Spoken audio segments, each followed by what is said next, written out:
रात सुबह घर में खुशी का सा माहौल था। अब्बू ने नाश्ता करते हुए कहा, बच्चों, आज हम सब ज़ू जा रहे हैं। हमजा के चेहरे पर खुशी फैल गई।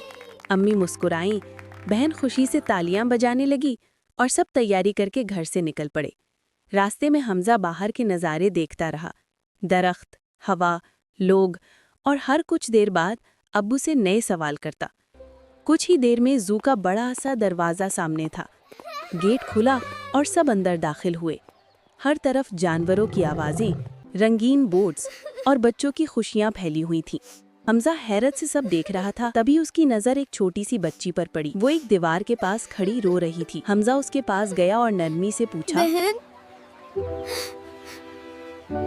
क्या हुआ?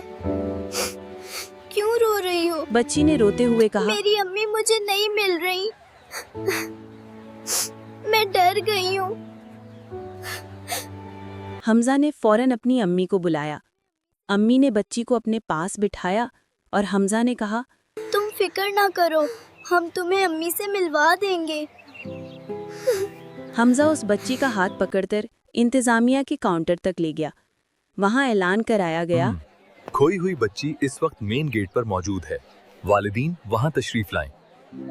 कुछ देर बाद एक खातून दौड़ती हुई आई। जैसे ही उन्होंने अपनी बेटी को देखा, वो भागकर उसे गले लगा ली। खातून की आंखों में आंसू थे। उन्होंने हमजा की तरफ देखकर कहा, बेटा,